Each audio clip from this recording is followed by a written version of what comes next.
So, what's the real secret that separates the most successful retirees from, well, everyone else? You might think it's just about having a giant number in their bank account, but it's not. It's about a specific framework.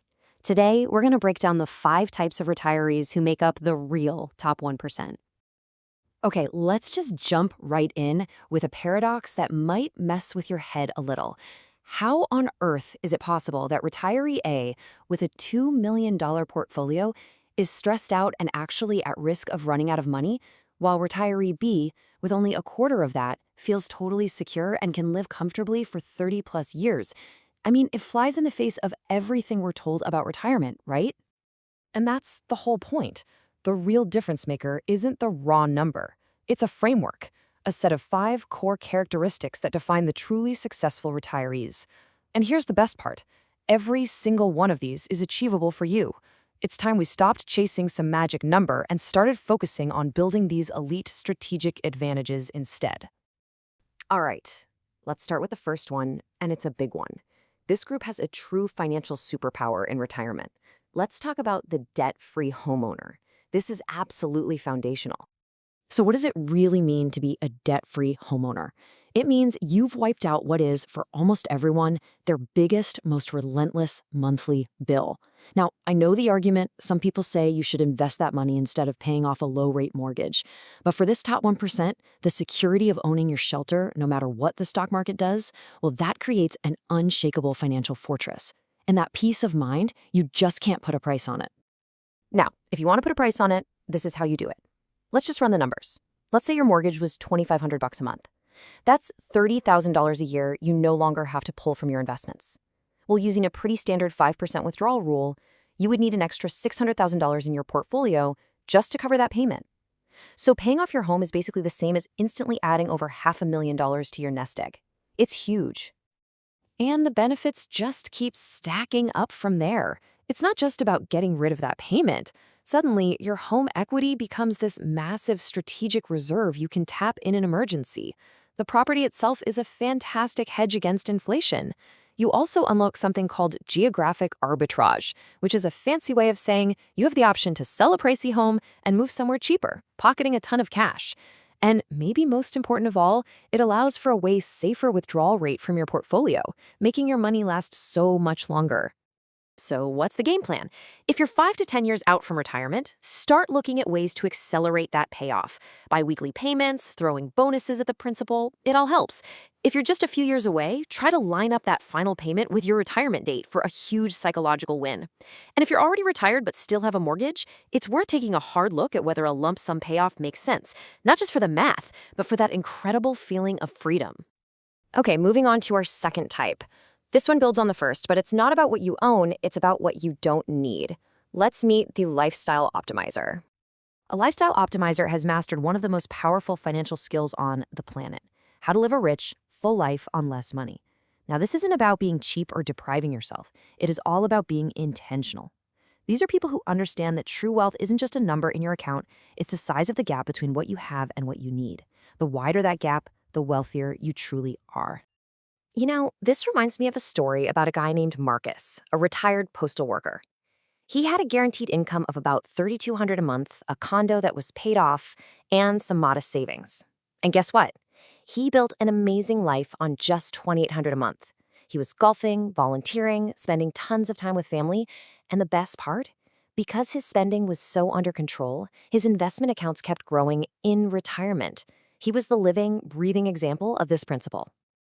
And here's the massive advantage that lifestyle creates. While all the conventional wisdom is screaming that you'll need $70,000, $80,000, maybe $100,000 a year to retire, the optimizer has engineered a fantastic life on way less, maybe $40,000 or $50,000. That lower spending target is a game changer. It means they need a smaller portfolio to begin with, they can weather market downturns way more easily, and they just have so much more flexibility. So how do you become an optimizer? First, you've got to track your spending. You can't manage what you don't measure. Next, you need to practice.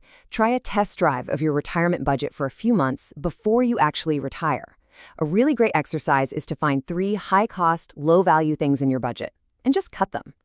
The ultimate goal is to find your personal enough number, that sweet spot for a comfortable, intentional life that gives you total security. Okay, our next two types are really two sides of the same coin. They're all about cash flow. One is about what you bring in, and the other is about what you actually get to keep. Let's talk about the guaranteed income elite and the tax efficiency masters. Let's start with the guaranteed income elite. And if you have a pension, I want you to listen closely. You essentially own a personal money printing machine. I'm serious. Think about it. It's recession-proof cash that hits your bank account every single month, like clockwork, no matter what the markets or the economy are doing. It's an advantage that is so often completely undervalued by the people who have it. We can use that same comparison from before to really hammer this point home. That same $2,500 a month, the amount that required a $600,000 portfolio, is actually better when it comes from a pension. Why? A portfolio can go down. A pension doesn't. And this is critical. A pension completely eliminates something called sequence of returns risk. That's the nightmare scenario where the market crashes right after you retire, forcing you to sell low and potentially destroying your whole plan. A pension makes that risk disappear. So if you're lucky enough to have a pension, your option plan is to know it inside and out. What's the exact benefit? Does it have cost of living adjustments or COLAs to fight inflation? What are the survivor options for your spouse? You have to optimize those choices. Now for everyone else, don't worry, you're not out of luck. You can build your own version of a pension by strategically maximizing your Social Security benefits or by building things like bond ladders. So having that reliable income stream is fantastic, but it's only half the battle. The other half, the part that's just as important, is protecting that income from its number one predator, taxes. And that is where our fourth type comes into play. The tax efficiency master is a proactive planner. These folks understand that it's not about how much you make, it's about how much you keep. Through smart, long-term planning, they can end up with 20, 30, even 40% more wealth over their lifetime than someone with the exact same starting assets, but no tax strategy. That's a huge difference. Let's look at a real-world example with Richard and Susan's decade-long tax plan. From age 60 to 68, they lived off their regular brokerage accounts, which kept their taxable income super low. Then, in that sweet spot before their required minimum distributions kicked in, they used those low-income years to do strategic Roth conversions. And once they hit 73 and those RMDs started, they managed the tax hit by donating that required amount directly to charity. This kind of multi-year thinking saved them well into the six figures in taxes. It's brilliant. Your action plan here starts with a simple audit. Look at your accounts. Are they tax efficient? Next, you have to build a withdrawal roadmap, just like Richard and Susan. Plan out which accounts you'll tap and when. This allows you to proactively manage your income to avoid those nasty Medicare surcharges, known as IRMA, which can pop up and cost you a fortune if your income gets too high in retirement. Okay, this brings us to our fifth and final type, and in a lot of ways, this is the one that ties everything else together. It might just be the most powerful of them all.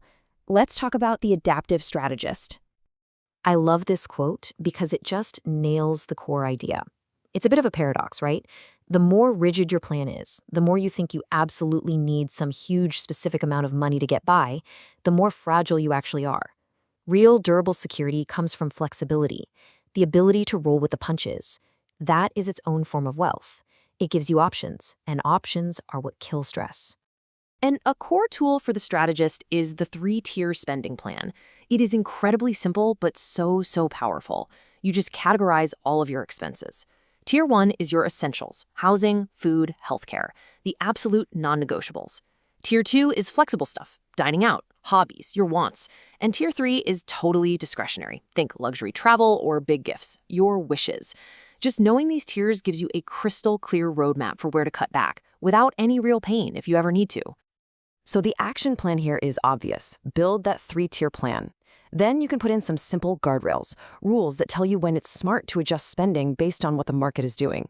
A key part of this is avoiding lifestyle lock-in, basically keeping your fixed monthly costs low. And finally, you gotta practice.